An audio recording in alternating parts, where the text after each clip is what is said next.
सावधान।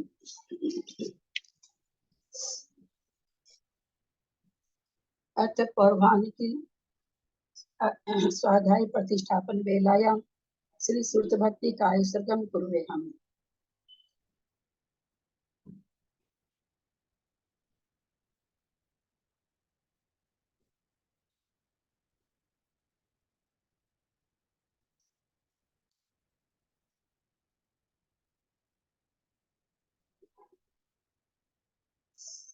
कोटिशतं द्वादष्टे कोटि लक्षानशीतित्यधिकानि चैव पञ्चाशदष्टौ सहस्र संख्यामेतत् पंचपदं नमामि। अरहन्त भासि यत्थं गन्धर्वदेवीं वन्द्यं सर्वं वन्मामि भक्तियुक्तो सुधनान् मोहगन् शिरसा इच्छामि भक्ति सुधभक्ति कावसगो कोटोसाल अंगो वै अंगो वै पहुने पाहुड़े परिमम सिद्ध पढ़मानी ओ गया चुलिया चे सुततई थुई धम कहाय निजकालम अज्जेमी पूजेमी बंदामी नमस्सामी दुख को कम्म को बोहिलाओ सुगई गमनम समाहि मरणम जिंगुन संपत्ति हो मचन। अत परवान की सधाय प्रतिष्ठापन वेलायाम श्री आचार्य भक्ति काय सर्गम कुर्वे हम।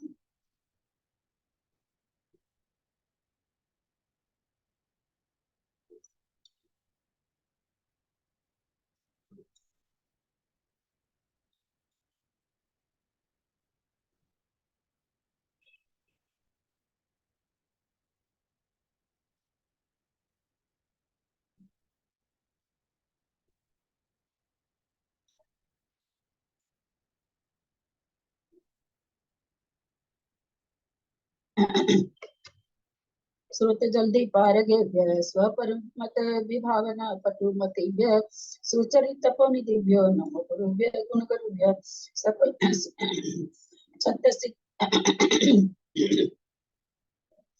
छत्तीस गुण संभगे पंच चारण करण संद्री से सीसा अनुग्रह कुशले धमारिये सदा बंदे गुरु भक्ति संजमेन यह तरंति संसार सायरम घोरम चिन्हन्ति अटकम जमन मरण पावन्ति ये नित्यं व्रत मंत्र होम निरता ध्यानाग्निहोत्राकुला सटकर्मा विरता स्तपो दंदना साधु क्रिया साधर शील प्रवरणा गुण प्रहरणाश्चंद्रार्कते ज्योतिका मोक्ष द्वार कपाट पाटन भटा प्रीणन्तु मां साधव गुरु अर्पान्तु नो नित्यं ज्ञान दर्शन नायका चारित्रण गंभीरा मोक्ष मार्ग उपदेश का इच्छामि बंदी जायरी भक्ति कौसको कोर्तो सालेचो समनान समतल समतरि जुक्तान पंच विहाचारण आयरियानम आयरादि सुदनानो वदेशियानम वज्जायनम तीन तिरियन गुण पालनारण्यानम स्वस्तावनां निजकालम अच्छेमी पूजेमी बंदामी नमस्सामी दुःखको कम्मको बोहिलाओ सुवैगमनम समानि मरणम सिंधु संपत्ति हो मज्जम। ओकारं बिंदु संयुक्तं नित्यं ध्यायन्ति योगिनः आमदं मोक्षदं च ओंकाराय नमो नमः।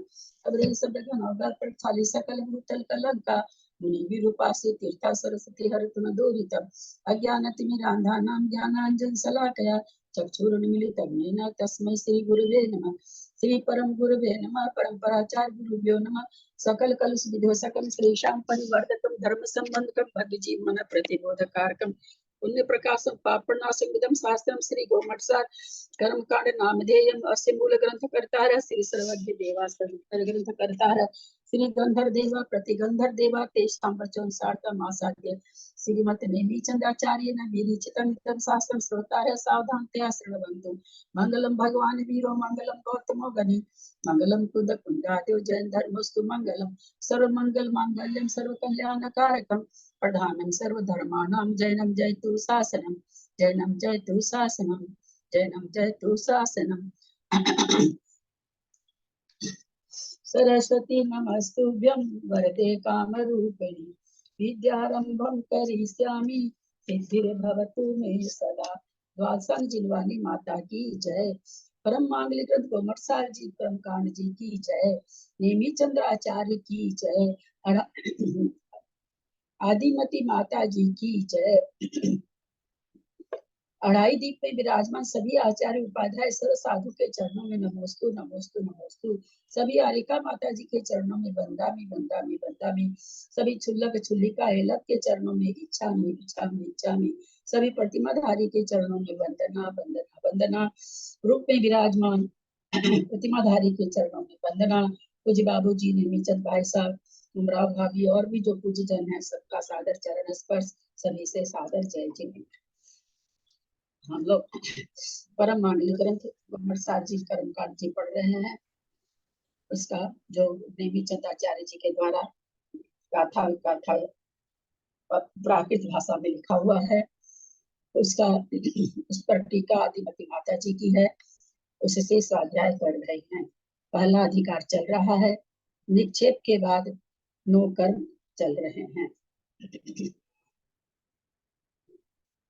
पणमीय शिरसा नेमिं गुणरयन विभूषणं महावीरं सम्मतरयण निलयं पैडी समुत्कीर्तनं गोच्छम्। हम लोग निक्षेप को एक बार और 2 मिनट में समझते हैं। कल मैंने लिख के भेजा था। प्रणाम ललिता भाभी, सबको सादर जय जिनेन्द्र। कोई भी नहीं खोलेंगे और सब कोई अपने को म्यूट रखेंगे। अब कोई भी नहीं खोलेंगे, कोई भी प्रश्न भी नहीं पूछेंगे। प्रश्न पूछने के लिए लास्ट में खोला जाएगा, तभी पूछेंगे, है ना। कोई भी नहीं खोलेंगे अब, बिल्कुल भी। तो हम लोग निक्षेप को एक बार फिर से समझ रहे हैं। क्लास खत्म होने के पहले आप लोगों से वापस इस पर प्रश्न किया जाएगा, इसलिए आप लोग ध्यान से सुने। सबसे पहले तो निक्षेप 4 प्रकार का, नाम निक्षेप, स्थापना निक्षेप, द्रव्य निक्षेप और भाव निक्षेप। नाम निक्षेप हम सभी जानते हैं, द्रव्य जाति गुण की के बिना अपेक्षा के किसी का नाम रख देना, कुछ भी नाम रख देना। जैसे किसी का नाम महावीर रख दिया, न महावीर जाति के हैं, न महावीर जैसा कर्म है, न महावीर जैसा गुण है। स्थापना निक्षेप किसी चीज की किसी चीज में स्थापना कर देना। तदाकार तदाकार तदाकार स्थापना अरहंत के प्रतिमा है। अतदाकार में पूजा का द्रव्य में हम चिटकी में नैवेद्य की स्थापना कर देते हैं। दीप चिटकी में ही हम दीप की स्थापना कर देते हैं, अथवा कर्म दहन विधान वगैरह करते हैं तो हम कर्मों की स्थापना करते हैं। तदाकार शतरंज की गोटिया में अतदाकार, तदाकार अनंत भगवान की प्रतिमा। ये 2 निक्षेप हुए। अब आया द्रव्य निक्षेप। द्रव्य निक्षेप किसे कहा जाता है? कोई सीधा खाली द्रव्य निक्षेप पूछे तो जिसमें आगम किसी जो भी ज्ञान, कोई कहे अवधि ज्ञान है, डॉक्टर का ज्ञान है, किसी भी ज्ञान ज्ञाता तो है परंतु वर्तमान में उपयोग से रहित है। आगम का ज्ञाता तो है परंतु आगम के वर्तमान उपयोग से रहित है, उसको द्रव्य कर्म निक्षेप कहते हैं। फिर आगे द्रव्य कर्म निक्षेप जिसमें भूत और भविष्य की कल्पना की जाए। जैसे किसी राजा के पुत्र को देख करके राजा है ऐसा कहना, अथवा कोई डॉक्टरी करता था, डॉक्टर है नहीं है, डॉक्टर है, उसको बोलना। भूत निगम ने वर्तमान भविष्य निगम से वर्तमान में उपयोग करना, इसको कहा गया द्रव्य निक्षेप। भाव निक्षेप किसे कहा गया? जो वर्तमान पर्याय को बताए, यानी जो डॉक्टरी कर रहा है उसको डॉक्टर बताना। ये हम लोगों ने 4 निक्षेप हुआ। अब द्रव्य निक्षेप 2 प्रकार का, कर्म द्रव्य निक्षेप, नो कर्म द्रव्य निक्षेप। कर्म द्रव्य निक्षेप में जहां भी आगम द्रव्य कर्म निक्षेप, नो आगम द्रव्य कर्म निक्षेप। जहां भी आगम द्रव्य या आगम भाव जो भी आएगा, आगम जहां केवल रहेगा वहां जीव के बारे में कहा जाएगा। जहां नो आगम लगा रहेगा वहां शरीर के बारे में भी कहा जा सकता है, जीव के बारे में भी कहा जा सकता है। तो द्रव्य निक्षेप के 2 भेद आए थे, आगम द्रव्य निक्षेप, नो आगम द्रव्य निक्षेप। आगम द्रव्य निक्षेप किसे कहा गया था? वर्तमान में आगम का ज्ञाता है परंतु उसके उपयोग से रहित है, वो आगम द्रव्य निक्षेप।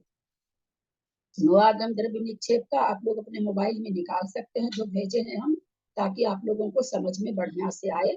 आप लोग को निकाल इतना कर करके भेजा जाता है तो आप लोग को देखना चाहिए ना, ऐसा थोड़ी होता कि उसको बंद करके रख दिए।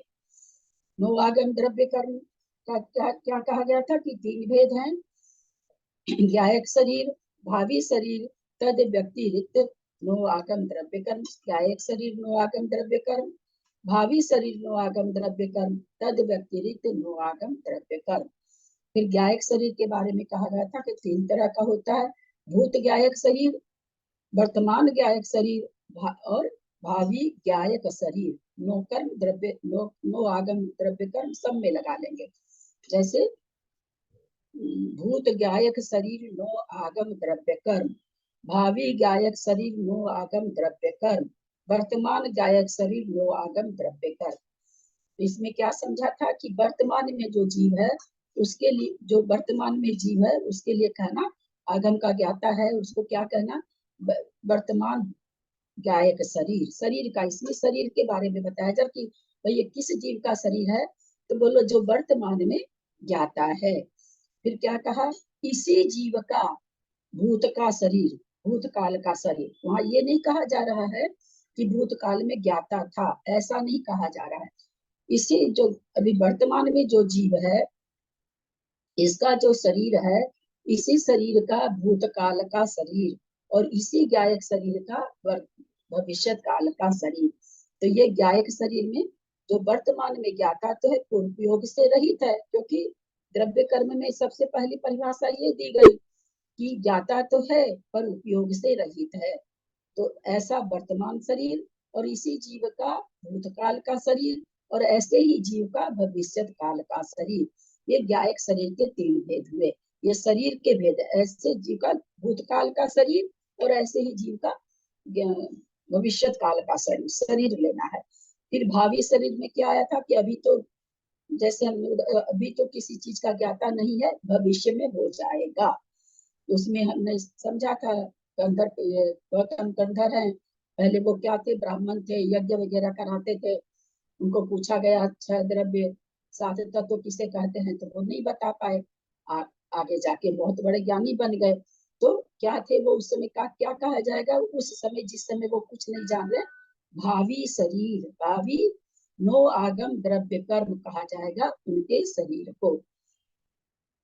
फिर उसी में तद व्यतिरिक्त नो आगम द्रव्य कर्म, उसके भी 2 भेद कहा गए, 2 भेद करे गए थे। नो आगम द्रव्य कर्म तद व्यतिरिक्त कर्म तद व्यतिरिक्त नो आगम द्रव्य कर्म। ये भी क्या कहेंगे, नो आगम तद व्यतिरिक्त में क्या होगा, जहाँ जो 9 पुद्गल 8 कर्मों की जो पुद्गल वर्गनाएं हैं, पुद्गल वर्गनाएं कर्म रूप से परिवर्तित होने को क्या कहा जाएगा, कर्म तद व्यतिरिक्त, इसको कहा जाएगा नो।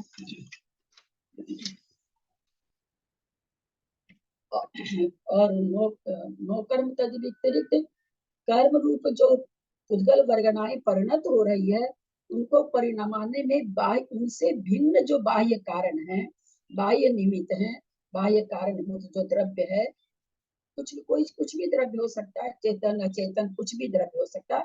ऐसे उस द्रव्य को नो कर्म तद व्यतिरिक्त नो आगम द्रव्य कर्म कहना। ये हो गया अपने द्रव्य कर्म के सारे भेद हो गए। अब चौथा था भाव, भाव कर्म। भाव कर्म किसे कहते हैं, जो अभी उपयोग से जानता भी है और अभी उपयोग से सहित है। उसके भी 2 भेद, आगम भाव कर्म और नो आगम भाव कर्म। जैसा हम जानते हैं कि आगम में जब भी लेना है तो अभी वर्तमान में ज्ञाता है उसी को लेना है। तो जो जो जो आगम को जानने वाला है वर्तमान में उपयोग से सहित है। उन्हें एक बार द्रव्य आगम कर्म किसको कहते हैं, जो वर्तमान में जानने वाला है, जो आगम को जानने वाला है वर्तमान में उपयोग से रहित है। भाव कर्म में क्या कहा गया, भाव आगम भाव कर्म में जो जानने वाला है वो वर्तमान में उपयोग से सहित है। इस तरह से भाव कर्म हुआ। फिर नो आगम भाव कर्म, कर्म फल को भोगने वाला। जैसे अभी हम लोग अगर अभी नरक के बारे में पढ़ रहे हैं, चिंतन कर रहे हैं, तो हमारा हमारा क्या कहलाएगा, आगम भाव कर्म से हम नारकी हैं। लेकिन नो आगम भाव कर्म से नारकी कौन कहलाएगा, जो नरक में नारकी बना हुआ है, जो फल को भोग रहा, कर्म के फल को जो भोग रहा है, वो इस समय नारकी कहलाएगा। इस तरह से हमने लिख के भी आप लोगों को भेजा है। अब आज के बाद अब निक्षेप नहीं लिया जाएगा। आज थोड़ा सा निक्षेप से आप लोगों से बाद में प्रश्न किया जाएगा। अब हम मुख्य गाथा की ओर चलते हैं।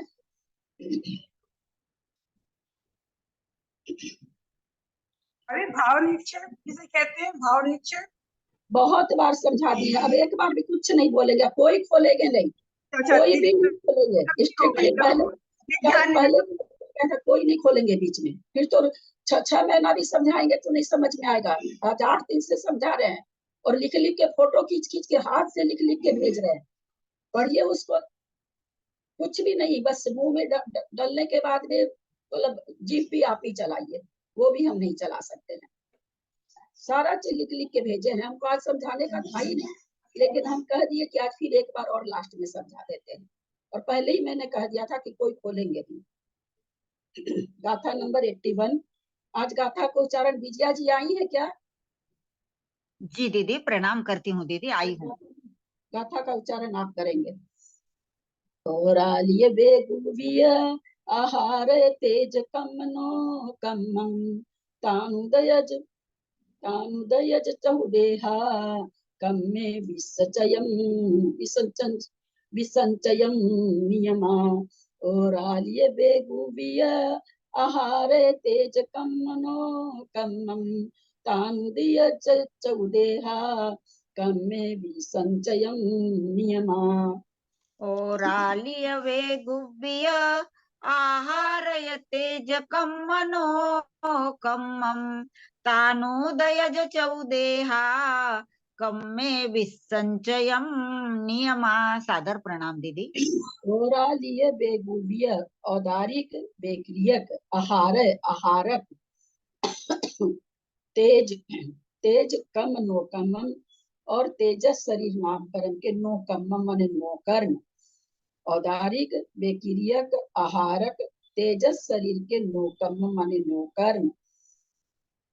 तान उदयज देहा उन अपने अपने उदय से, तान माने उनके उदय से, उदयज माने उदय होने से, देहा देहा कम देहा जो शरीर की वर्गनाएं हैं वे ही नो कर्म हैं। जो चारों शरीर है, शरीर किससे बनते हैं? नो कर्म से बनते हैं। नो कर्म वर्गना औदारिक शरीर, औदारिक नो कर्म वर्गना से, बेकिरियक शरीर, बेकिरियक नो कर्म वर्गना से बनते हैं। तो यहाँ पर कह रहे हैं कि ये शरीर का भाई नो कर्म क्या है, कि किसके सहारे से ये फल देती हैं औदारिक शरीर वगैरह। तो कह रहे हैं इनकी इनकी अपनी वर्गना ही इनके नो कर्म है। फिर आगे कहते हैं कम्मे विष संचयम नीमा।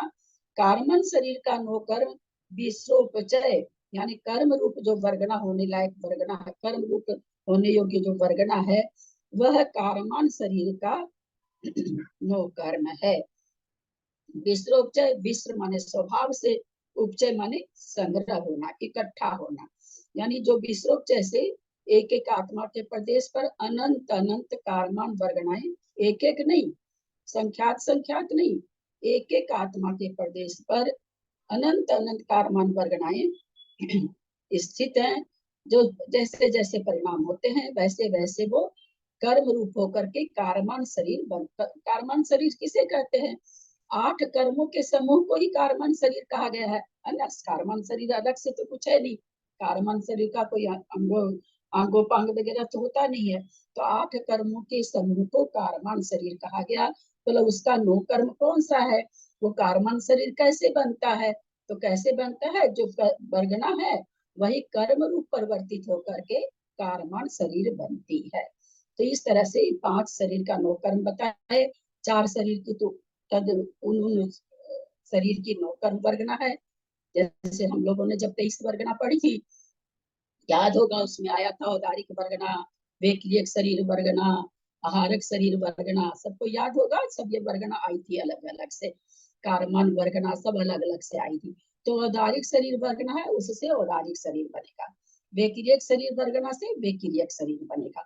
तो कह रहे इन शरीरों का नौकर्म क्या है? तो बोला उनकी उनकी अपनी शरीर वर्गना है। और कार्मन शरीर की वर्गना क्या है? तो बोला जो विश्रोप से रूप से कर्म वर्गना जो बैठी, जो कर्म रूप परिवर्तित नहीं हुई है अभी, जो विश्व जैसे कार्मन वर्गनाएं बैठी हुई है, वो कार्मन शरीर का नो कर्म है, क्योंकि वही कर्म रूप परिवर्तित होती है। कर्म रूप परिवर्तित होकर के कार्मन शरीर बनती है ना। आगे चल रहे हैं, गाथा नंबर 82। बंधन बहुदिशम सम्मनीय शेषानं देहमेव नोकम्मं नवरि विशेषम जाने सगखेतम आनुपूबीनं बंधन पहुदि सम्मनीय शेषानं देहमेव नोकम्मं नवरि विशेषम जाने सगखेतम आनुपूबीनं बंधन पहुदि सम्मन्य शेषानं देहमेव नोकम्मं नवरि विशेषं जाने सगखेत्तम आनुपूवीनम। सादर प्रणाम दीदी। अब ये सब क्या चल रहा है? नो कर्म किसका चल रहा है? नाम कर्म का। आचार्य शुरू में ही बता दिए थे कि भाई इस तरह से निक्षेप होते हैं, और इस सारे निक्षेपों में हम लोग जो कर्म तद व्यतिरिक्त, बोले इसमें किसका वर्णन कराएंगे? बोले मैंने आपने आचार्य का कहना कि हम संक्षेप में आपको निक्षेप से आपका परिचय करा दिए, क्योंकि संक्षेप में इसलिए कह रहे हैं कि धौला की तो हर पुस्तक में हर अध्याय में पहले सारी चीज में निक्षेप घटाया गया है, तो बहुत विस्तार वर्णन है। यहाँ पर कहते मेरे हमको उन विस्तार से कुछ नहीं लेना है, हम जितने भी आपको निक्षेप समझाए हैं उसमें जो कर्म तद व्यतिरिक्त निक्षेप है, हम केवल आपको पूरे ग्रंथ में वही बताएंगे। क्या था तद व्यतिरिक्त? कर्म तद व्यतिरिक्त निक्षेप कर्मों की 8 जो मूल प्रकृति का अथवा उत्तर प्रकृति का कि कार्मन वर्गनाम का कर्म रूप परिवर्तित होगा, तो कहते हैं हम पूरा वही बताएंगे। नो कर्म तद व्यतिरिक्त भी हम आपको थोड़ा ही बताएंगे, वो जो बता रहे हैं अभी, तो कह रहे वो भी हम आपको थोड़ा ही बताएंगे कि बाह्य नो कर्म तद व्यतिरिक्त में क्या था कि वह बाह्य सामग्री जो कर्म फल को देने में सहायक होती है, तो बोले उस नो कर्म की चर्चा हम थोड़े में आपको करके बताएंगे। पूरे ग्रंथ में आपको क्या बताने वाले हैं? कर्म तद व्यतिरिक्त नो आगम द्रव्य कर्म, हम इसकी चर्चा पूरे ग्रंथ में करेंगे। तो अभी वही नो कर्म बता रहे हैं सारी प्रकृतियों का। अभी ऊपर औदारिक शरीर का बताया, उसके पहले इंद्रिय जाति आदि का बताए। अब बंधन पहुदी माने तक, बंधन तक सम्मनीय सभी मिलकर के, और शेषानम शेष देहम एवं नोकर्मम, देह शरीर ही नोकर्म माने नो कर्म है। क्या कहते हैं कि शरीर बंधन कर्म से लेकर के इनका नो कर्म क्या है? जितनी भी सम्मियम से, सम्मियम माने जितनी भी पुद्गल विपाकी प्रकृति है, बंधन कर्म से लेके जितनी भी पुद्गल विपाकी कर्म प्रकृति है, देह मेव नोकमम, उसका शरीर ही नो कर्म है। जैसे दिन हम लोगों ने समझा था, पत्थर रखा हुआ बड़ा सारा है ना, अब हमको तो उसमें कुछ भी नहीं पता चल रहा है। जो मूर्तिकार है वो थोड़ा सा छांटा उटा, तो हम लोग को थोड़ा सा कुछ पता चला कि हाँ लगता है इधर हाथ होगा, ऐसे इधर पैर होगा, लेकिन फिर और उसी में आंख बना रहा है, नाक बना रहा है, भौहें बना रहा है, होठ बना रहा है। तो ये किसके कारण ये चीज बनी? शरीर नामकरण उदय था इसलिए बनी, नहीं तो नहीं बनता। तो वही यहाँ पर कह रहे हैं कि बंधन आदि जो जितनी भी सम्मनीय माने सभी मिलकर पुद्गल विपाकी जो प्रकृति है, देह मेव नो कर्म, उसका शरीर ही नो कर्म है। शरीर के बिना उसका फल देखा ही नहीं जाता। अगर शरीर नहीं रहे तो आंख देखी जाएगी क्या? नहीं देखी जाएगी। संघात देखा जाएगा क्या? नहीं देखा जाएगा। बंधन देखा जाएगा क्या? नहीं देखा जाएगा। आंखों पांग की रचना होगी क्या? नहीं होगी। इन सारी प्रकृतियों का नौकर्म क्या हो गया? शरीर हो गए, वो शरीर हो गए। तो कहते हैं कि बंधन पहुदी सम्मीय, बंधन से लेकर के सारी मिलाकर के जो सम्मीय माने पुद्गल विपाकी सभी प्रकृतियों का देह मेव नोकमम, शरीर ही नो कर्म है। नवरी विशेषता कहते उन, बोले हमने आपको ये कह दिया पुद्गल विपाकी कर्म प्रकृतियों का शरीर ही नो कर्म है, लेकिन नवरी, लेकिन कुछ विशेषता है। विशेषम जाने, विशेष जाने, क्या जाने? सग खेतम अनुपूर्वीनम, अनुपूर्वी किसका? नामकरण का, नामकरण की प्रकृति है तो एक फिंगर दिखाएं, नामकरण की प्रकृति नहीं तो 2 फिंगर दिखाएं। अनुपूर्वी किसकी प्रकृति है? नामकरण की। क्षेत्र बोलना नहीं, बोलना नहीं है किसी को भी, एकदम नहीं बोलना है। फिंगर दिखाने का मतलब फिर बोलना थोड़ी है। हाँ, तो नामकरण की प्रकृति है, क्योंकि इन्होंने पहली पंक्ति में क्या कह दिया कि नामकरण की जो प्रकृतियां हैं वे इसके शरीर नामकरण से उदय में आती है, लेकिन कहते हैं परंतु कुछ विशेषता है भाई, जो अनुपूर्वी नामकरण है वो शरीर के, वहां तो शरीर है ही नहीं। जब जिस समय अनुपूर्वी का उदय आ रहा है वहां तो पहले पहले शरीर का आकार है, आगे का शरीर का तो कुछ है नहीं। जबकि आयु कहाँ की शुरू हो गई, आगे के शरीर की, आगे के भाव की आयु चालू हो गई, पर शरीर का आकार कौन सा है, पिछले भाव का है। तो ये कहते हैं किंतु विशेषता इतनी है कि चारों अनुपूर्वी सग खेतम, सग माने अपने क्षेत्र में, अपना क्षेत्र उनका उदय, क्या नाम है, सुन्नो कर्म है। क्या मतलब हुआ, अब कोई देवगत यानी पूर्वी है, देवगति में जा रहा है, तो उसका उदय क्षेत्र नीचे नरक होगा क्या, उस अनुपूर्वी का उदय क्षेत्र नीचे, हाँ केवल गर्दन हिलाएंगे, खोलेंगे नहीं, उसका नरक में उदय बनेगा क्या, अनुपूर्वी का उदय होगा क्या, नहीं होगा। कोई नारकी है, ऊपर वो विमानों में ऐसा होगा क्या कि ऊपर विमान में जाके फिर वो नीचे आए, तो ऊपर अनुपूर्वी का उदय होगा क्या, नहीं होगा। कोई मनुष्य में आ रहा है तो 2.5 दिन के बाद उसका उदय होगा क्या अनुपूर्वी का, तो नहीं होगा। तो वही यहाँ कहना चाह रहे हैं कि किंतु विशेषता इतनी है कि जो अनुपूर्वी है वो अपने अपने क्षेत्र में, अपना अपना क्षेत्र उसका नो कर्म है। जितनी ये चारों अनुपूर्वी है उनका नो कर्म क्या है, तो बोला अपना अपना क्षेत्र है। समझ में आया कि नहीं, आगे चलूं।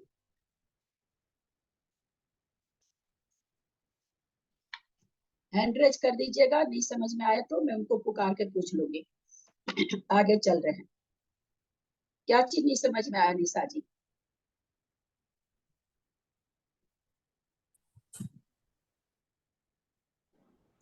म्यूट हैं आप, म्यूट हैं। जी जी जी। नवरी करके है ना, नवरी, एक बार दूसरी लाइन का एक बार फिर से थोड़ा। माने किंतु विशेषता इतनी है कि नवरी विशेषम जाने किंतु विशेष जाने, बोला हमने क्या कह दिया ऊपर कि बंधन आदि से लेकर जितनी पुद्गल विपाकी नाम कर, जितनी पुद्गल विपाकी नामकरण की प्रकृतियां हैं वे सब शरीर, उनका शरीर नो कर्म है। तो भाई सबका ही हो गया, अनुपूर्वी भी नाम कर्म है। और तो वो कहते हैं कि फिर तब कहते हैं नवरी विशेष सब जाने किंतु इतना जाने कि जो अनुपूर्वी है, अनुपूर्वी न माने अनुपूर्वी सग खेतम, अपने क्षेत्र का, उनका अपना क्षेत्र ही उनका नो कर्म है। गाथा नंबर 83। थिर जुम्मस थिरा थिर रस रुहिरा रुहिरादिनी सुजुगस सुहम असुहम देहा वयम वयवम देहा यवम सर सर परिणद पोगलानि सरे थिर जुम्मस थिरा थिर रस रुहिरादिनी सुजुगस सुहम असुहम देहा वयम सर परिणद पोगलानि परे। थीर जुमस थिरा थिर रस रुहिरादिनि सुजुगस सुहम असुहम देहावयवम सर परिणद पोगलानि सरे। सादर प्रणाम। घातिया कर्म की प्रकृति और घातिया कर्म की प्रकृति है ना। घातिया कर्म की प्रकृति के 9 कर्म अलग टाइप से हैं। अघातिया घर में आचार्य का कहना कि कुछ प्रकृतियां ऐसी है नामकरण की जो स्वाभाविक रूप से ही उनका मतलब स्वाभाविक उदय ही आता है बिना नो कर्म के भी। जैसे मान लीजिए कि हमारा स्वर नामकरण है या शुभ है या शुभ है, तो वो किसी के कहने से, किसी के निमित्त से उदय में नहीं आएगा, ऑलरेडी हमारे अपने ही कर्मों से उदय में है। तो नामकरण की प्रकृतियों के साथ ये चीज देखा जाता है। इसलिए आचार्य पहले ही कहते हैं कि भाई हम नामकरण के नोकर्म नहीं ज्यादा बताएंगे, क्योंकि वो स्वतः ही अपने आप ही उसकी बनावट वैसी रहती है। अघातिया कर्मों का हम आपको ज्यादा करके चर्चा करेंगे। तो यहाँ पर क्या करें, थिर जुम्मस, स्थिर युगल, स्थिर और अस्थिर। स्थिर किसे कहते हैं, जो रुधिर आदि ये सब जो रहती है स्थिर रहती है उसको कहते हैं कफ, मज्जा, कफ, रुधिर और भी जो चीज होता है जो धातु होती है उनके बारे में है। चिर जुम्मस स्थिर युगल, चिरा थिर, स्थिर और स्थिरा माने स्थिर, अथिर माने स्थिर। रस रोहिदानी, रस रस आदि, रस रुधिर आदि ही उसका नो कर्म है। स्थिर और अस्थिर का नो कर्म क्या है? तो बोला रस आदि जो है और रुधिर आदि है वही है। स्थिर नामकरण में सारी चीज स्थिर रहती, स्थिर रहने का मतलब जितना जितना होना चाहिए उस रूप रहती है। स्थिर नामकरण में किसी के कफ बढ़ गया, किसी के पित्त बढ़ गया, है ना, किसी के वायु बढ़ गई, ऐसा हम लोग देखते हैं। तो ये अस्थिर नामकरण के कारण होता है। जिसको स्थिर नामकरण का उदय होता है उसकी सारी ये कफ पित्त वगैरह सब एकदम स्थिर रहते हैं। स्थिर मतलब जैसा चाहिए शरीर को वैसा रहते हैं। तो कहते हैं इसके नोकरण क्या है भाई?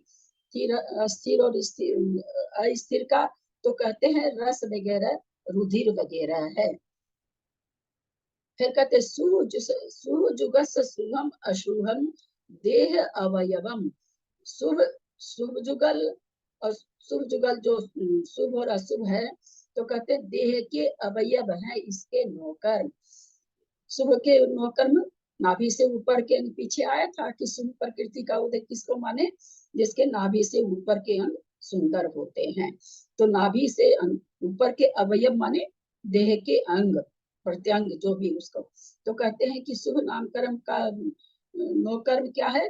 ऊपर के अंगों, अंग प्रत्यंगों का सुंदर होना। अशुभ नामकरण का नौकर्म क्या है? नाभि से नीचे के अंग प्रत्यंग अशुभ होना। आप कहेंगे ये नौकर्म कैसे हुआ? ये ऐसे हुआ, ऊपर का अंग आपका बहुत सुंदर है, आपको चार आदमी कहते हैं कि भाई आपकी तो आंखें बहुत ही मोटी मोटी बहुत सुंदर हैं। हमारे परिणामों में परिणाम होते हैं, परिणामों से आत्मा के प्रदेश पर स्पंदन होते हैं, आत्मा के प्रदेश पर स्पंदन होते हैं तो हमारे कर्म आते हैं। तो इस तरह से किसी का है ना, बहुत एक कहावत है ना, मोर नाचता है अपने पैर के तरफ देख करके और बहुत दुखी हो जाता है कि क्योंकि उसका पैर बहुत बनावट बहुत गंदी होती है। तो उसी तरह से है, देखो पैर की बनावट देख के दुखी हो रहा है। तो उसी तरह से अगर अशुभ नामकरण का उदय है तो नीचे के अंग बहुत खराब हो रहे हैं तो खुद को भी महसूस होता है दूसरे से तुलना करके, और कोई बोल दे तो भी दुख होता है कि हमारे दुखी सुखी होने के लिए नौकर्म हो गए। क्या नौकर्म हो गए? हमारे शरीर के जो अवयव हैं वो हमारे लिए नौकर्म बन गए। फिर आगे कहते हैं सर परिणत पोगलानि सरे। और क्या कह रहे हैं? स्वर नामकरण का उदय, स्वर नामकरण का नौकर्म क्या है? सुस्वर दुस्वर से परिणमित भाषा पोगलानी सरे। पुद्गल द्रव्य, भाषा वर्गना से जो परिणमित पुद्गल द्रव्य है वह स्वर नामकरण का नौकर्म है। कहेंगे ये कैसे? ये तो पुद्गल है। ये ऐसे है, पुद्गल वर्गनाएं, भाषा वर्गनाएं वातावरण में तमाम जगह भरी हुई है। ऐसा कोई भी वातावरण नहीं है जहाँ भाषा वर्गना नहीं हो। लेकिन एक ही जगह पर बैठ के आप भी ग्रहण कर रहे हो, मैं भी ग्रहण कर रही हूँ। आप गा रहे हो तो एकदम लता मंगेशकर लग रहे हैं, मैं गा रही हूँ तो गदा नहीं कर रहा है। तो ये क्या किस कारण से हो रहा है? तो सुस्वर और दुस्वर के नाम के उदय से हो रहा है। इसमें एक बात है, सुस्वर और दुस्वर पूरे जन्म एक ही स्वर रहता है। हम ऐसा नहीं कह सकते कि आज बहुत अच्छा स्वर, जैसे बहुत से लोग हम भी कह देते कि पहले बहुत अच्छा गाते थे। अपने यहाँ मंजू जी हैं जयपुर की, वो उनका कहना कि हमारा बहुत अच्छा गला था, अब तो गला चलता ही नहीं है। तो दुस्वर का उदय नहीं आया है। हमेशा पूरी लाइफ लॉन्ग एक ही तरह का स्वर रहता है। फिर क्या घटाएं? ये तो जो उपकरण है, स्वर को उत्पन्न करने वाले उपकरण है, उनमें खराबी आई है ना। अच्छा स्वर निकलने के लिए सारे दांत भी चाहिए, है ना, पूरा तालु का कंपन वगैरह अच्छा चाहिए, गले का जो तालुआ, गले का जो लटकन वगैरह है वो एकदम प्रॉपर चाहिए, कफ नहीं रहना चाहिए, सांस बढ़िया से आना चाहिए। इस तरह से बहुत सारा कारण है जिसमें कि स्वर साफ और सुरीला निकलता है। तो ये उपकरण है, ये उपकरण जो हमारा स्वर ना बिगड़ गया, सुस्वर से हमारा स्वर बिगड़ गया, तो आचार्य का कहना ये बाह्य उपकरण के कारण, प्रकृति तो तुम्हारे उदय में सुस्वर ही है। उपकरण खराब होने से स्वर अच्छा नहीं निकल रहा अलग बात है, जो तुम भाषा वर्गना बाहर से ले रहे हो वो परिणमित तो सुस्वर रूप ही हो रही है। अब बाह्य के उपकरण के कारण वो स्वर खराब आ रहा है, पर उदय किसका है? सुस्वर का। उसी तरह से उसी वातावरण में सारी वर्गनाएं भरी हुई है, बहुत अच्छे स्वर वाला भजन गा रहे हैं, पर ऑलरेडी ही दुस्वर नाम का उदय है। वैसा ही गधे के रेखने जैसी मेरी आवाज है, तो वो कितना भी इंस्ट्रूमेंट ले लें, कितना भी हम अभ्यास कर ले, फिर भी मेरा दुस्वर नाम का कर्म का उदय है। कितने भी दांत भी अच्छे रहे, गले का सब चीज अच्छा रहे, सारे उपकरण अच्छे रहेंगे, लेकिन फिर भी हमारी आवाज अच्छी नहीं होगी, क्योंकि हमको दुस्वर नाम कर्म का उदय है। तो इस तरह से ये समझ में आया होगा स्वर नाम कर्म। आगे चल रहे हैं।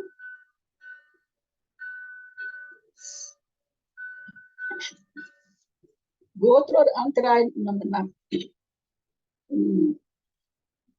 थोड़ा सा यहाँ पर ये प्रश्न उठता है, कर्म तो लाइन में लगे रहते हैं उदय में आने के लिए, है ना, लेकिन कर्म का फल मिले न मिले इसके सहायक सामग्री पर निर्भर करता है। सहायक सामग्री मतलब नो कर्म, सहायक सामग्री मतलब नो कर्म।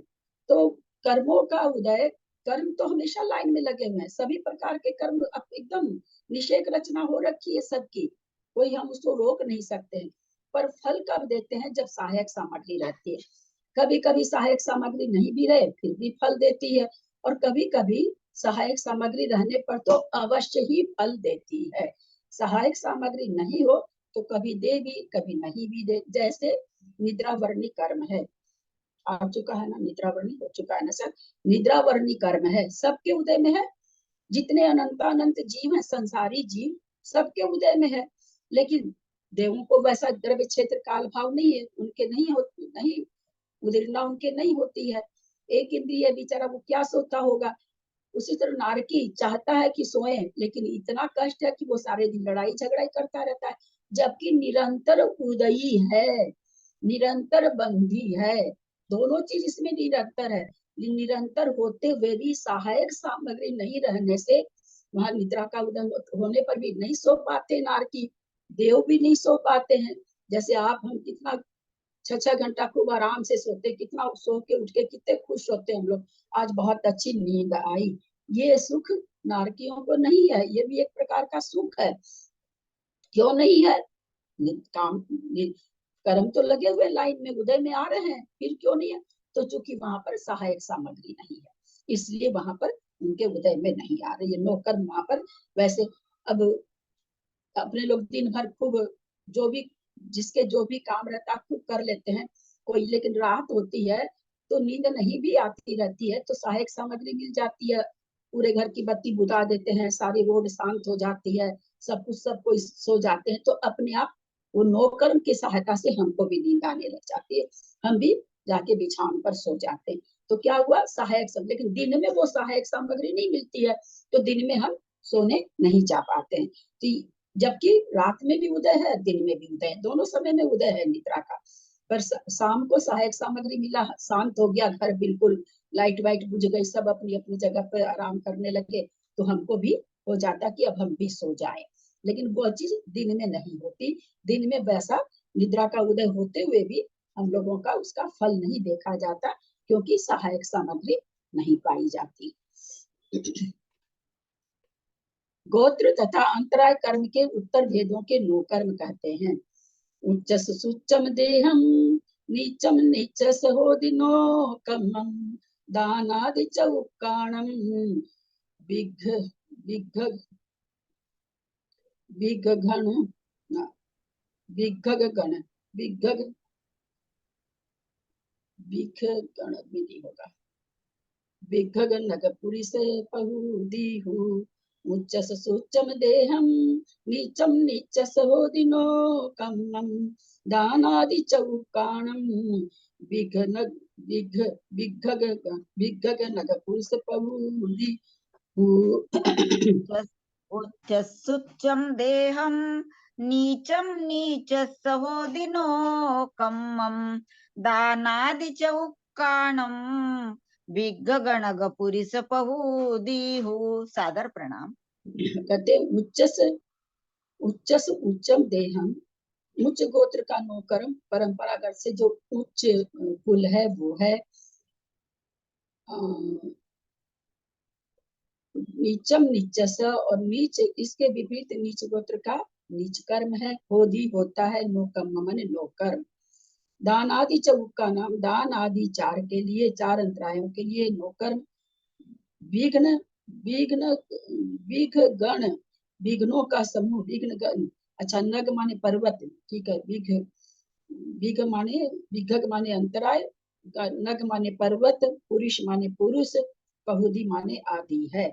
तो क्या कह, दान आदि चार अंतरायों का नो कर्म क्या क्या बताया इन्होंने? विघ्न करने वाले पर्वत है, नदी है, और पुरुष स्त्री आदि जानना चाहिए। ऐसे कहते नो, चार अंतराय कर्म का यहाँ पर विघ्न दिया है। तो उच्च गोत्र का नोकर्म क्या है? मतलब उच्च कुल में उत्पन्न हुआ शरीर है।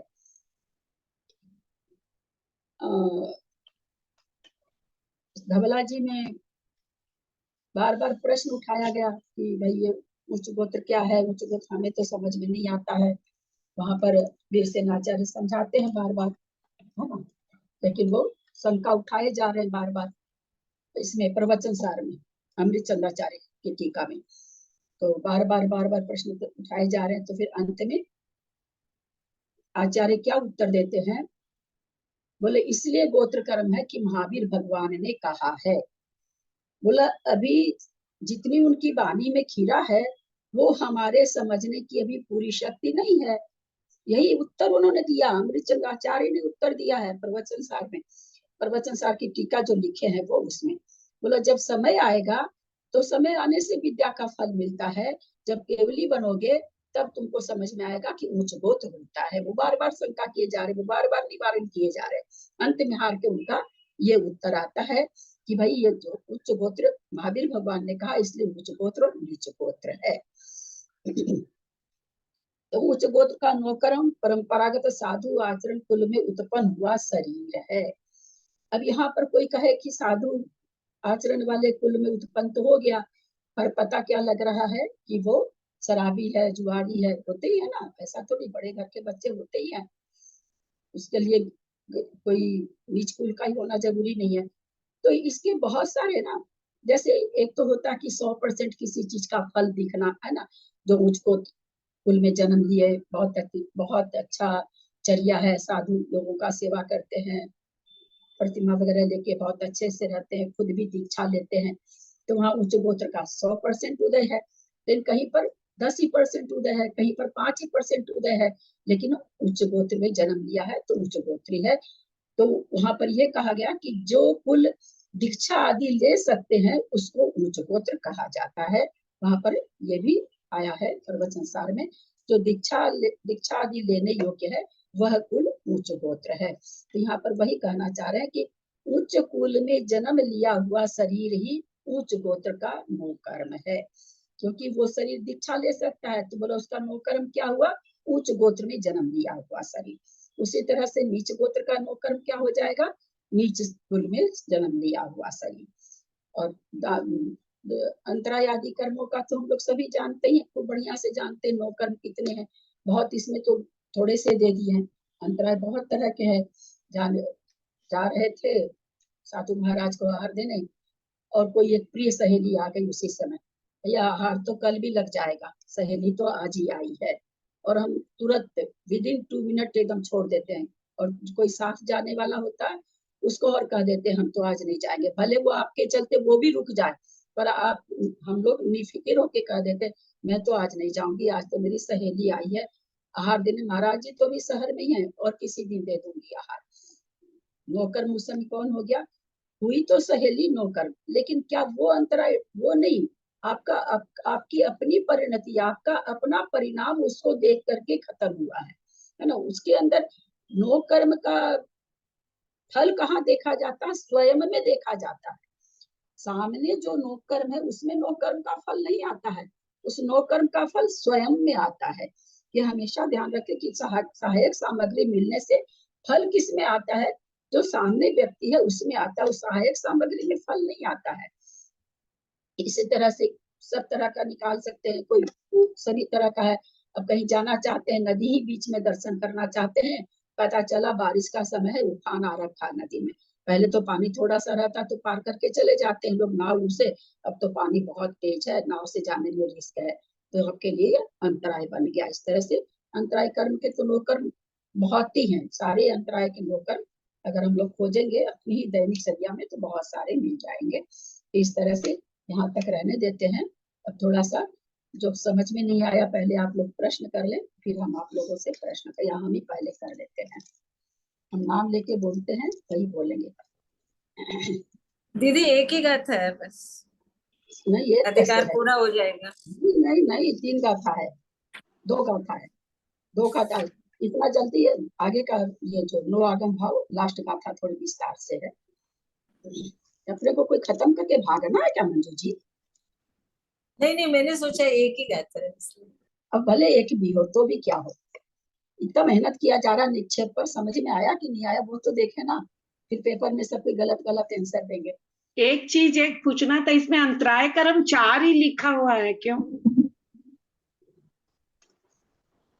हाँ दान आदि 4 अंतरायों का, हाँ तो मैंने तो ध्यान ही नहीं दिया इसमें। हाँ दान आदि चौका नाम, दान लाभ, दान वीर्य के लिए दिया, वीर्य अलग हो जाएगा, वीर्य तो अपने हिसाब से बांधा हुआ जैसा रहेगा, उसमें अंतराय दूसरा नहीं डालेगा कोई, है ना। उसका अंतराय स्व का कर्म ही है। उषा सेठी 4 निक्षेप का नाम बताओ तो, उषा सेठी 4 निक्षेप का नाम।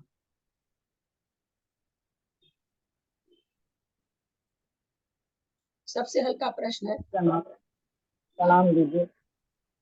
नाम, स्थापना, द्रव्य, भाव, निक्षेप। बहुत अच्छा। जेठी भाई साहब भाव निक्षेप किसे कहते हैं?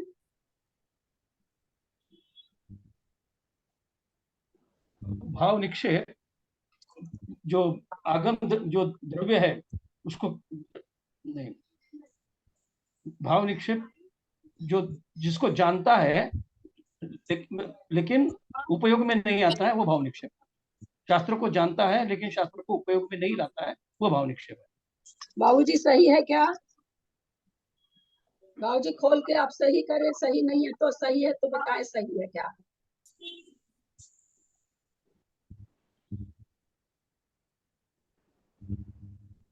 आधा हुआ ना, पूरा हो नहीं पाया ना। आगम भाव के बाद बोल दिए, नो आगम के बाद नहीं बोले इसमें, इसलिए पूरा नहीं हुआ ना। जीव के प्रति है ये ना। दिया बोला तो पूरा, पर क्या होगा? भाव निक्षेप किसे कहते हैं? अभी आगे भेद प्रभेद में तो जा ही नहीं रहे, अभी तो सामान्य से निक्षेप पूछ रहे कि भाव निक्षेप किसे कहते हैं। नहीं हैंडरेज किसी को भी नहीं करना, मैं नाम लूंगी। भाव निक्षेप बाबूजी किसको कहते हैं?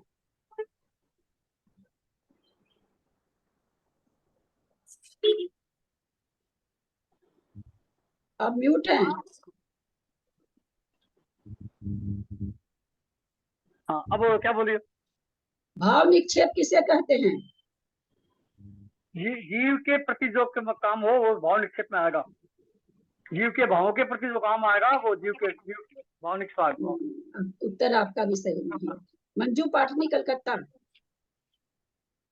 ध्यान जो से वर्तमान में जैसा है उसको वैसा ही जानना भाव निक्षेप है। वर्तमान में जो जैसा है उसको वैसा जानना भाव निक्षेप है। मतलब जो अभी पंडित है तो अभी पंडित का ही कार्य कर रहा है तभी वो पंडित होएगा, नहीं तो नहीं होगा। उदाहरण तो आसानी से दिया जा सकता, परिभाषा ठीक नहीं, नहीं आपकी। जो उपयोग में भी ला, मतलब जैसा है उसको उपयोग में भी ला रहा है, जो वस्तु जैसे उसको उपयोग में भी वैसा ही ला रहा है तो उसको भाव निक्षेप। जो वस्तु बहुत इतना जो बढ़िया से लिख के भेजने पर भी ठीक नहीं आ रहा है आंसर, मजा नहीं आ रहा। मंजू जैन जयपुर। जो वर्तमान पर्याय को लक्ष्य करे वो भाव निक्षेप। वर्तमान पर्याय की अपेक्षा बिल्कुल नहीं। आप लोग आगम पढ़ रहे हो यार, आगम से दो ना, आगम कितना बार समझाया। चलिए अब देखें कौन बता सकते। अभी सरला।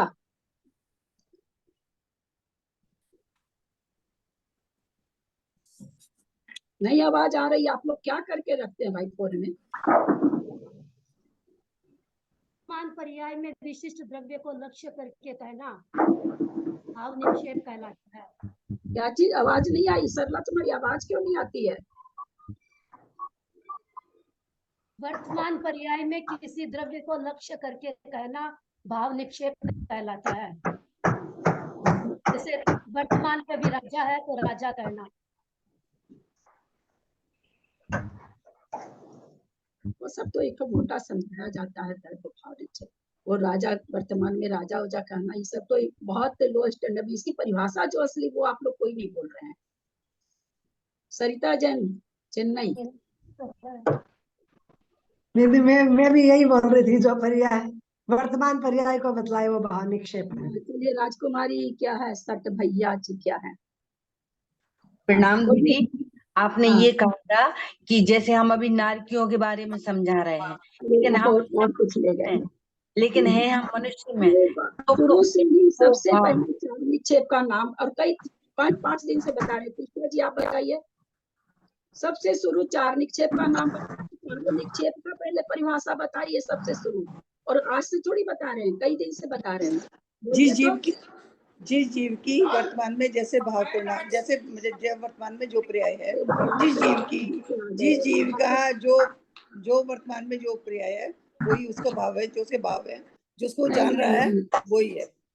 आपने कितनी अच्छी परिभाषा और छोटी सी परिभाषा है। चलिए सुशीला जी आप भी बता दीजिए। सुशीला जी, सुशीला जैन। वर्तमान पर्याय का कथन किया जाता है वो भाव निक्षेप कहलाता है। जैसे भी प्रधानमंत्री मोदी वर्तमान पर्याय में भाव निक्षेप के द्वारा। फिर से एक बार बताती हूँ, किसी का भी उत्तर जितनी मैंने मेहनत की। आवाज नहीं आ रही दीदी 1 मिनट सबको म्यूट करने का कहिए दीदी, वो सबके खुले ना, कुछ भी आवाज नहीं आ रही है।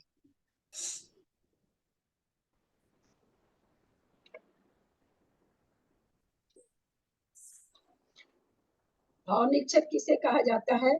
जो जीव वर्तमान में आगम के उपयोग से सहित हो। अभी भी आज हमने 3 बार बोला ये शब्द कि द्रव्य में क्या होगा? ज्ञाता तो है परंतु उपयोग से रहित है। भाव निक्षेप में क्या होगा? ज्ञाता है और वर्तमान में उपयोग से सहित है। आगम के उपयोग से सहित है। ये आप शास्त्र को छोड़ करके प्रधानमंत्री और संतरी और तंत्री ये थोड़ी उत्तर होंगे इसके। ये तो अब जब किसी को समझाते हैं तो कह देते हैं भाई कि वो भी पोस्ट पर है उस हिसाब से। एकदम साफ उपयोग ग्रंथ में भी लिखा। और मैंने 7 दिन से निक्षेप चल रहा है। मैं जब एक शब्द आप लोग नहीं बोल सके और कल भी कितना लिख करके भेजा है, करके भेजा है। इसका मतलब है कि हम मेहनत पत्थर पर पानी पत्थर से पानी निकालना चाह रहे हैं। एकदम नहीं करा। एक सबसे इजी था भाव निक्षेप कि वर्तमान में आगम का ज्ञाता है, आगम के उपयोग से सहित है। और द्रव्य आगम निक्षेप में क्या होगा? वर्तमान में उपयोग से रहित है। यही तो उसमें है कि भाई उसमें है कि भूत और भावी का हम ये करते हैं, उपयोग करते हैं। दीदी आप म्यूट कर लेंगे चक्रेश दीदी, म्यूट कर लेंगे चक्रेश दीदी। मेरा तो म्यूट ही है। आगम के उपयोग से रहित है, वो हो गया द्रव्य निक्षेप। और भाव निक्षेप पहले तो 4 निक्षेप तो जाने, उसका भेद प्रभेद तो हम तो आज यही सोचे थे कि जैसे मेरे को लग रहा है कि बहुत अच्छी तरह से आ गया। आप लोग भी आज कहेंगे कि हाँ हम लोग को बहुत, पर किसी ने भी उत्तर अच्छा नहीं दिया। उसके भेद में हम लोग सोचे कि ये बोलना है कि आगम भाव निक्षेप में बोलना है। खोले नहीं प्लीज मंजू जी, खोले नहीं। मेरे आपसे रिक्वेस्ट है, मुझे कोई भी सफाई नहीं चाहिए। मैं जितनी मेहनत करी हूँ निक्षेप पर, मुझे आप लोगों से कोई सफाई नहीं चाहिए। आज इसको बताने का लास्ट दिन था, किसी ने भी एकदम उपयोग तो इसमें लेना, पर जो वर्तमान में उपयोग से रहित है, जो वर्तमान में उपयोग से सहित है, यही तो आगम द्रव्य निक्षेप में, नो आगम आगम भाव निक्षेप में यही तो अंतर है। और क्या अंतर है? दोनों ही आगम है, दोनों ही जीव के बारे में बताया जाए। ये भी मैंने फुटनोट लिख के भेजा है कि आगम द्रव्य निक्षेप या आगम जहाँ शब्द रहेगा वहां जीव के बारे में कहा जाएगा, जहाँ नो आगम रहेगा वहां जीव के बारे में और शरीर के बारे में, दोनों का। ये भी मैंने फुटनोट लिख करके भेजा है कल। तो वर्तमान में उपयोग से सहित है, ये सब थोड़ी बोला जाता है। प्रधानमंत्री है और वो इंजीनियर है, वो डॉक्टर है, ये सब थोड़ी है। पंडित है, पूजा कर रहा है, उदाहरण थोड़ी मैंने आप लोगों से पूछा। चलिए, पता नहीं आगे पूछूं कि नहीं पूछूं, पहला ही इतना इजी खत्म हो गया तो फिर।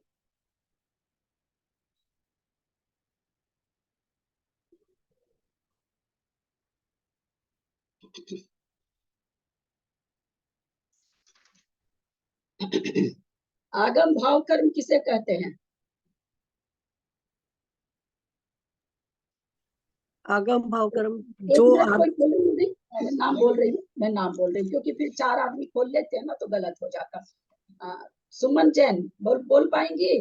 दिल्ली सुमन जैन, गर्दन हिला दीजिए, नहीं बोलेंगे तो, नहीं तो बोलिए। आगम भाव कर्म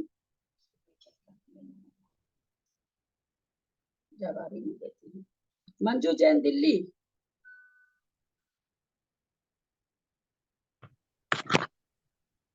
जो आगम को तो जानता है पर वर्तमान में उस आगम के सहित है, उपयोग के सहित है।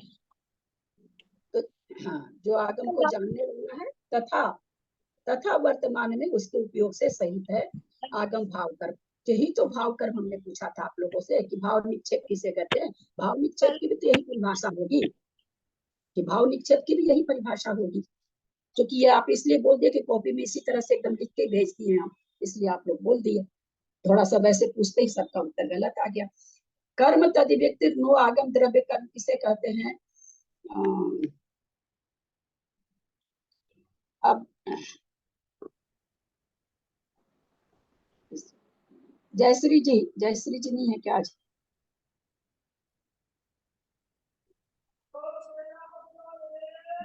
समय बर्बाद जाएगा। आप बोलेंगे ललिता जी? बोलिए। कर्म तदिव्यतिरिक्त नो आगम द्रव्य कर्म।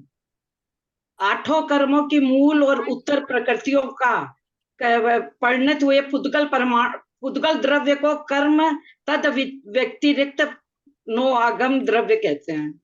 बहुत अच्छा। नो आगम तद व्यतिरिक्त कर्म किसे कहते हैं? सरला जी बताएंगे क्या आप?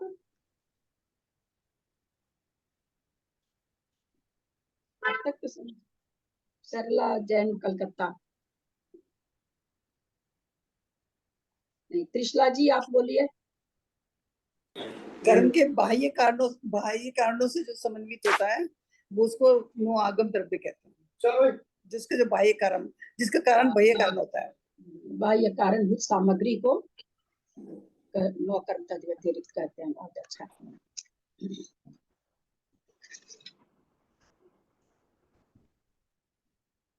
भावी शरीर नो आगम, भावी शरीर नो आगम द्रव्य कर्म किसे कहते हैं?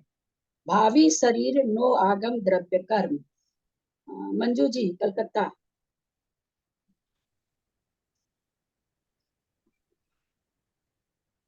जो भविष्य में जो होएगा उसको भावी शरीर नो आगम क्या होएगा? उत्पन्न होएगा, पैदा होएगा, लड़का होएगा, लड़की होएगी। जैसे गौतम स्वामी का आपने उदाहरण दिया था कि गौतम स्वामी अभी नहीं है, इसको लेकिन कैसे भविष्य। हाँ, एक मिनट, बहुत अच्छा। जो अभी तो आगम का ज्ञाता नहीं है, भविष्य में होगा, ये इसकी परिभाषा होगी। जो अभी तो आगम का ज्ञाता नहीं है, भविष्य में होगा। ये हमने समझाया था कि जैसे भाई गौतम गंधर्व अभी ब्राह्मण है, छह द्रव्य 9 पदार्थ नहीं जान रहे हैं, बाद में जाने हैं। तो जो अभी तो ज्ञाता नहीं है, पर आगम का जो अभी, ऐसे आगम बोलना पड़ेगा ना, क्योंकि हम आगम के परिप्रेक्ष्य में समझ रहे हैं। सभी परिप्रेक्ष्य में लगेगा, पर हम आगम के परिप्रेक्ष्य में समझ रहे हैं, तो हमको आगम बोलना पड़ेगा। हर चीज में आगम बोलना पड़ेगा आपको। तो जो अभी आगम का ज्ञाता तो नहीं है, पर भविष्य में होगा, वो भावी शरीर नो आगम द्रव्य कर्म है, वो भविष्य में होगा। ये यहाँ पर शरीर और आत्मा शरीर और जीव का दोनों का कथन है, क्योंकि फुटनोट में ये दिया हुआ है कि शरीर ही होना चाहिए। यहाँ पर आत्मा के बारे में भी है, लेकिन गाथा के हिसाब से शरीर के बारे में है। दीदी इसमें हम लोगों को हमेशा आगम के बारे में ही बोलना पड़े, और भी हाँ। चीजों का ज्ञाता नहीं है, लेकिन वो भी तो फिर है ना। नहीं ज्ञाता नहीं, आप उसको बैठा के बोलिए, फिर आप उसको बैठा के बोलिए। अभी हम अवधि ज्ञान के ज्ञाता नहीं है, कालांतर में हो जाएंगे। तो इसमें नहीं, आगम बोलना जरूरी है ना इसमें। तो हम आगम को भी करें, इसलिए आगम आप किसी भी चीज में बोल सकते हैं। एक छोटा सा बच्चा है, उसकी बातों को देख के आपको लगता है ये बहुत बड़ा वकील बनेगा, आप कह सकते हैं। तभी तो ये नहीं है, पर ये भावी वकील है, ये भावी वकील नो आगम द्रव्य कर्म है। ये भविष्य में ये इतना जिरह करता है कि भविष्य में आगम वकील बहुत अच्छा बनेगा।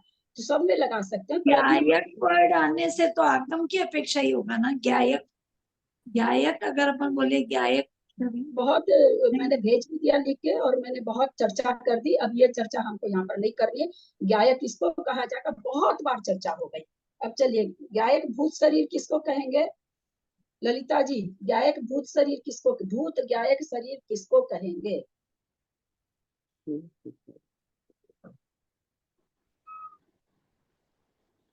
बोलिए मंजू जी, बोलिए। वो तो शायद देखने में लग गई। बोलिए मंजू जैन, जयपुर। जो वर्तमान में आगम का ज्ञाता नहीं है, लेकिन भूत में था, भूतकाल में।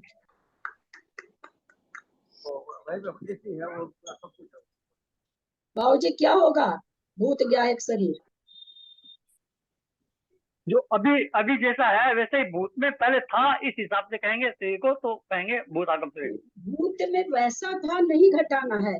वर्तमान शरीर इसका भूत का, इसी का भूत शरीर, वहाँ ये नहीं घटाया जा रहा है, शरीर घटाया जा रहा है ना, वह ज्ञान तो घटाया ही नहीं जा रहा है ना। भूत किसको कह रहे हैं? अभी जो वर्तमान शरीर है, कैसा है वर्तमान शरीर? चूंकि हम नो आगम द्रव्य का भेद घटा रहे हैं।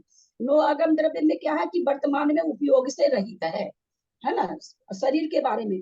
तो वर्तमान जो शरीर है ये आगम के उपयोग से रहित है, और भूत ज्ञायक शरीर में इसी का जो भूत में शरीर, जिस शरीर को छोड़ के आया है, वो भूत ज्ञायक नो आगम शरीर, और उसी का शरीर भविष्य का क्या कहलाएगा? भावी ज्ञायक नो आगम कर्म। ऐसे दीदी इसमें यदि अभी वर्तमान में मैं मनुष्य हूँ, लेकिन भूतकाल में मैं नारकी या देव कुछ भी था, तो जब यदि अपन लोगों के कि भूत ज्ञायक शरीर में, तो नारकी का शरीर ही माना जाएगा ना। हाँ देखिए, अभी वाला शरीर नहीं माना जाएगा। जो मैंने परिभाषा भेजी हूँ उसके ऊपर में लिखी हुई है। कल वो सरिता जी तो दूसरी परिभाषा को पढ़ दी, जो पढ़ना चाहिए था वही नहीं पढ़ी। उसमें साफ लिखा हुआ औदारिक व्यक्तिरक आहारक। अब हम मर करके देव बनने वाले हैं, तो शरीर अभी कोई मुझे कहे तो क्या कहेगा? भावी नो आगम शरीर। अब हम क्या बनेंगे? बनेंगे व्यक्तिरक शरीर वाले भी बन सकते हैं, है ना, व्यक्तिरक शरीर वाला आगम से। तो वर्तमान जीव के बारे में वर्तमान जीव के शरीर के बारे में बताया जा रहा है कि भैया शरीर कैसा है? बोला भावी नो आगम द्रव्य कर्म है, वो व्यक्तिरक शरीर से हो जाएगा, या भूत छोड़ के आए हैं तो भूत शरीर से हो जाएगा। तो ज्ञायक शरीर यहाँ शरीर के बारे में कहा जा रहा है। उसका शरीर जो भूत में था वह शरीर, अथवा जो भविष्य में बनेगा वह शरीर के बारे में यहाँ बताया जा रहा है। नो आगम भाव कर्म किसे कहते हैं? नो आगम भाव कर्म चक्रेश जी आप बताएंगे? लिखिए। भाव कर्म आगम को जानने वाला तथा वर्तमान में उपयोग सहित है। चलिए, नो आगम आप म्यूट कर लेंगे। नो आगम भाव कर्म बोलिए सरिता जी चेन्नई। जो जीव फल को भोग रहा है वह जीव नो आगम भाव कर्म है। किसका फल को? आम्र फल या तरबूज? कौन से फल को भोग रहा है? कर्म फल को। तो कर्म फल बोलना चाहिए ना। शब्दों ही का तो सब चीज है ना सारा। हम खाली अगर समझाते समय आप लोग को समझाएं कि फल को भोगने वाला, तो आप सेकंड प्रश्न यही करेंगे कि कौन सा फल दीदी, है ना? ठीक कर्म बात फल। है। अभी जो वर्तमान में कर्म फल को भोग रहा है उसको नो आगम, हम किसी को जैसे नो नारकी को, जो नारकी है नरक में नारकी, उसको हम क्या कहेंगे? कौन सा जीव कहेंगे? कौन सा निक्षेप घटाएंगे उसमें? नो आगम भाव कर्म से ये नारकी है। नो आगम भाव कर्म से ये नारकी है। और अभी हम पढ़ रहे हैं, कर्मकांड जी पढ़ रहे हैं, गति मार्ग ना पढ़ रहे हैं, नारकी का पढ़ रहे हैं, सारा उसका कैसे कैसे होता है, तो हम क्या कहलाएंगे? हाँ मंजू जी, आपका मैंने सुन लिया। क्या कहलाएंगे हम? हम अभी नरक गति पढ़ रहे हैं और लगे हुए हैं कि भाई नरक में ऐसे होता है, ऐसे होता है, ऐसे होता है।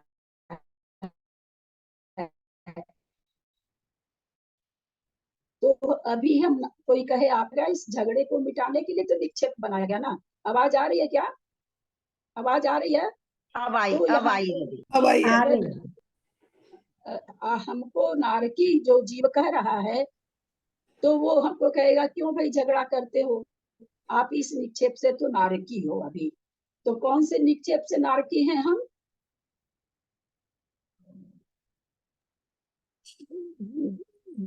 भाव निक्षेप के वचन नाम दे दिया, भाव क्रिया की अपेक्षा हुए, क्रिया हम ऐसी कर रहे हैं। जेठी भाई साहब कौन से निक्षेप से नारकी हैं? अपने को म्यूट करें प्लीज। जेठी भाई साहब कौन से निक्षेप से हम नारकी हैं? हम तो बहुत बार यही उदाहरण दिए, इसलिए वही उदाहरण ही पूछ रहे हैं। नहीं, चलिए बाबू जी हैं क्या? बाबू जी कौन से निक्षेप से नारकी हैं? निकल गए क्या बाबू जी? अभी तो होना चाहिए।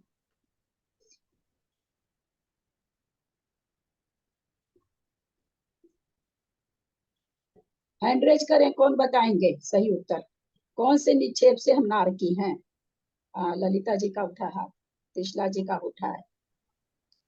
चलिए त्रिशला जी, कौन से निक्षेप से हम नारकी हैं? नो कर्म भाव भाव निरपेक्ष से हम नारकी हैं। हाँ, नो कर्म भाव निरपेक्ष से हम नारकी हैं। नो आगम भाव कर्म से हम नारकी हैं। आप लोग इतना गलत उत्तर कैसे दे पाते, हम तो यही नहीं समझ। ललिता जी, भाव निक्षेप से।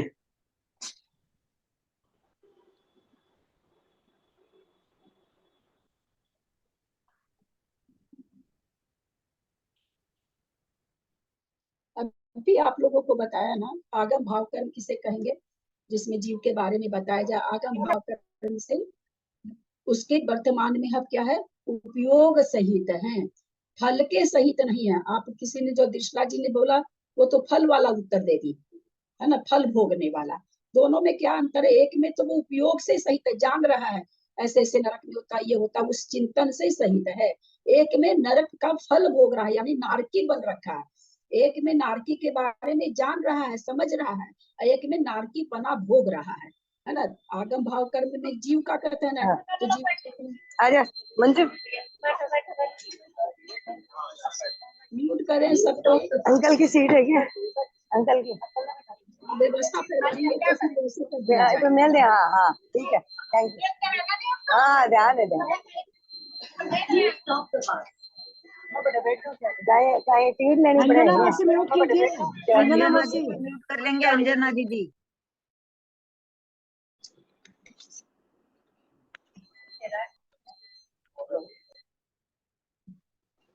ये सारा चीज आप लोग को लिख के दीदी भेजा गया, इसका जल्दी आंसर ये होगा ना, आगम भाव की अपेक्षा।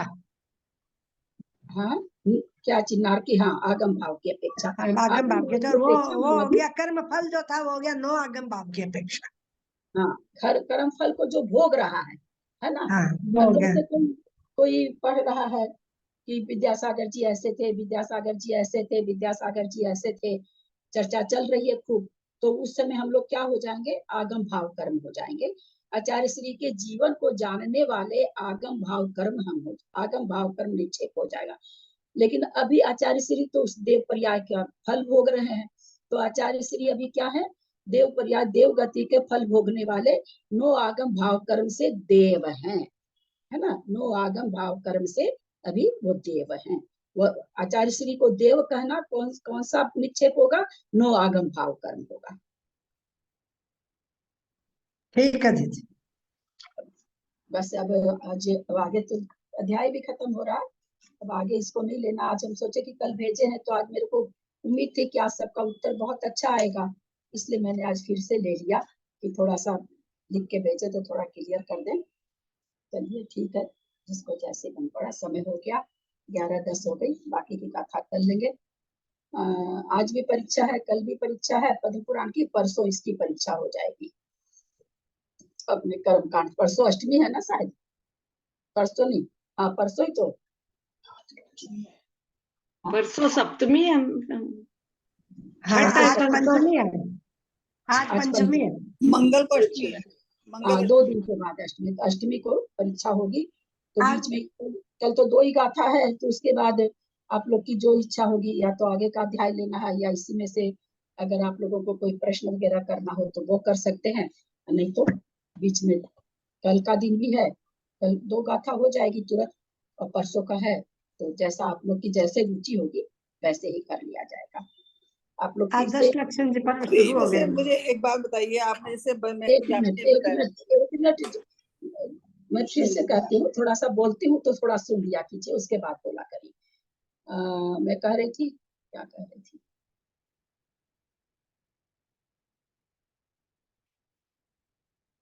हाँ, मैं कह रही थी कि निक्षेप हमने अपनी कोशिश बहुत की आप लोगों को समझाने की, शायद मैं सफल नहीं हो पाई हूँ। आप लोग देख लीजिएगा, कल परसों में कोई भी उत्तर प्रश्न हो तो आप लोग कर सकते हैं। तो आज की क्लास तो अभी यहाँ पर समाप्त हो रही है, 11:10 से ज्यादा हो गया है। कल तो यहाँ प्रोग्राम भी है ना पूरा ज्ञानोदय मंदिर में, शंभुनाथ भगवान का मोक्ष कल्याणक है और स्थापना भी उसी दिन हुई थी। हाँ तो ठीक, आप इंजॉय करिए। अरे मुझे एक बात आप आ पूछनी थी जाइए। आपसे, कुछ न कुछ प्रोग्राम होता ही रहेगा। नाम हम लोग के नहीं, लिए भी 26, 27, नहीं 28 वो 3 कोई दिन बहुत प्रॉब्लम बड़ा नहीं है, कोई प्रॉब्लम नहीं है। उसकी बात वो आते हैं ना मंदिर कई बार। अच्छा, सब इसलिए लोग एक बात भाभी मुझे पूछनी थी आपसे कि मैं तो नाम आऊंगी भी तो क्लास नहीं छोड़ूंगी। 1 मिनट, मैं आऊंगी भी तो मैं क्लास नहीं छोड़ूंगी। अगर मैं चली भी गई तो लड्डू चढ़ाने, तो क्लास तो अपने समय पर होगी। हाँ त्रिशला जी कुछ बोल रहे थे। मैं ये कह रही थी कि नाम स्थापना द्रव्य भाव निक्षेप से 4 भेद हैं। उसमें अगर हम आगम और नोगागम वाले उसको नहीं लेवे तो फिर उसमें जो है भाव निक्षेप में वर्तमान जो जैसा हमने उत्तर दिया था, मतलब जैसे मुझे लगा कि भाव निक्षेप में हमें आगम को नहीं, मतलब उसकी उपयोग आगम में लग रही है, उसका लग रहा है भाव निक्षेप से मतलब जिसकी उपयोगिता लग रही है वो है, या भाव निक्षेप में जो वर्तमान में हो रहा है वही होना चाहिए। मतलब मुझे तो ऐसा मतलब मैंने तो ऐसा पढ़ा था उससे पहले कि भाव निक्षेप जो वर्तमान में हो रहा है, जब मतलब पुजारी पूजा कर रहा है फॉर एग्जाम्पल, आप तो तो उसे थोड़ा हम पुजारी कहेंगे, है ना। 1 मिनट त्रिशला जी, थोड़ी सी स्पीड कम और आवाज ऊंची रखिए, मुझे बिल्कुल नहीं समझ में आता है, सारे अक्षर एक में मिल जाते हैं।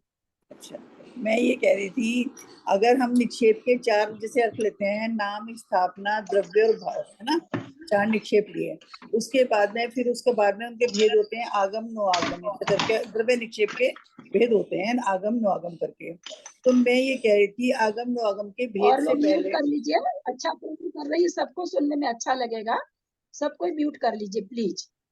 आप लोग के सबको सबके लिए अच्छा होगा। हाँ तो मैं कहती कि द्रव्य निक्षेप को नहीं लेकर के जो शुरू के नाम स्थापना द्रव्य भाव था, तो उसमें हमें आगम नो आगम को तो लेना नहीं है, तो उसमें हमें वर्तमान चीज को, वर्तमान अवस्था को, या वर्तमान में जो है जैसे कोई डॉक्टर पूजा कर रहा है और वो पुजारी पूजा कर रहा है तो हम उसको पुजारी लेंगे, ऐसा नहीं है क्या? नहीं, वो एवं भूत नय हो जाएगा।